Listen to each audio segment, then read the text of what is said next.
سیدنا فاروق اعظم رضی اللہ تعالیٰ عنہ کا بیت المقدس جب جانے کا فیصلہ ہوا، اپنے سفر کا آپ آغاز فرماتے ہوئے سب سے پہلے آپ مسجد نبوی شریف میں آئے، آپ نے 4 رکعت نماز ادا کی نبی پاک علیہ الصلوۃ والسلام کی بارگاہ میں، اور چند اصحاب کو ساتھ لیا اور اب ملک شام کی طرف روانہ ہو گئے۔ آپ کی تشریف آوری کے انتظار میں پورا اسلامی لشکر اپنی آنکھیں بچھائے، پلکیں بچھائے ہوئے ہے، اور گردنیں اٹھا اٹھا کر لوگ مدینہ منورہ سے آنے والے راستے پر نظریں جمائے ہوئے ہیں۔ الحمدللہ امیر المومنین شام کی حدود میں داخل ہو گئے ہیں۔ جب یہ قافلہ بیت المقدس پہنچا، مجاہدین نے نہایت شاندار استقبال کیا، پھر آپ نے ان سے نہایت فصیح و بلیغ خطبہ بھی دیا۔ خطبے سے فارغ ہو کر سیدنا ابو عبیدہ بن جراح رضی اللہ تعالیٰ عنہ نے ملک شام کی جنگوں کو بالتفصیل بیان کیا، جنہیں سن کر فاروق اعظم رضی اللہ تعالیٰ عنہ کبھی روتے اور کبھی خوش ہوتے، دونوں میں گفتگو ہوتی رہی یہاں تک کہ ظہر کا وقت ہو گیا۔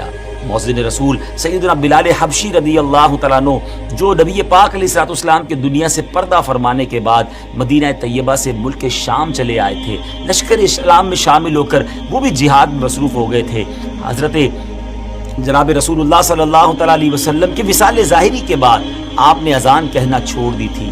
اپنے آقا و مولا علیہ الصلوۃ والسلام کی جدائی اور فرقت کے رنج میں وہ ایسے شکستہ دل تھے کہ اذان دیتے وقت انہیں سخت غم اور جو ہے وہ رنج لاحق ہو جاتا تھا، محبوب کی یاد ستاتی تھی، اتنی گریہ وزاری ہوتی تھی کہ اذان کو کمپلیٹ کرنا مشکل ہو جاتا تھا۔ جب نماز ظہر کا وقت ہوا، تمام مجاہدین نے امیر المومنین سے عرض کی کہ حضور حضرت بلال بھی موجود ہیں، ہم چاہتے ہیں کہ حضرت بلال کی اذان سنیں، نبی پاک علیہ الصلوۃ والسلام کے زمانہ مبارکہ کی یاد تازہ ہو جائے گی۔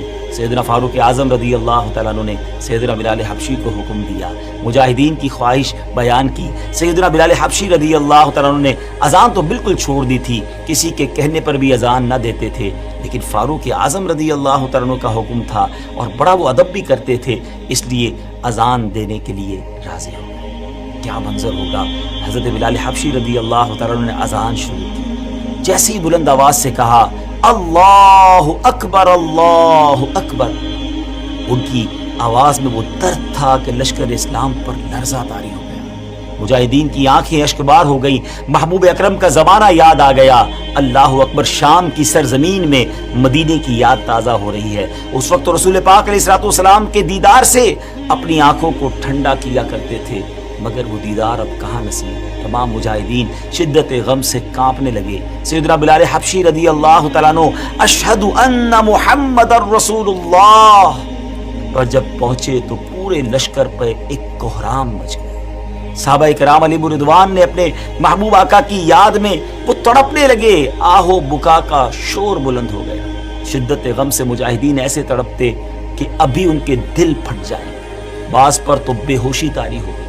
فاروق اعظم رضی اللہ تعالیٰ عنہ پر بھی گریہ طاری تھا۔ حضرت بلال حبشی رضی اللہ تعالیٰ عنہ کی حالت بھی ناقابل برداشت تھی، ایسا لگتا تھا کہ وہ اذان پوری نہ کر پائیں گے۔ اسلامی لشکر پر غم و اضطراب کی وہ کیفیت طاری تھی کہ رونے اور چیخنے کے سوا کچھ سنائی نہ دیتا تھا۔ بہرحال سیدنا بلال حبشی رضی اللہ تعالیٰ عنہ نے اذان مکمل کی۔ بہت دیر تک صحابہ کرام محبوب کریم علیہ الصلوۃ والسلام کی یاد میں روتے رہے۔ بالآخر اللہ کریم نے سب کو تسکین عطا فرمائی۔ فاروق اعظم رضی اللہ تعالیٰ عنہ نے پورے لشکر کو نماز پڑھائی،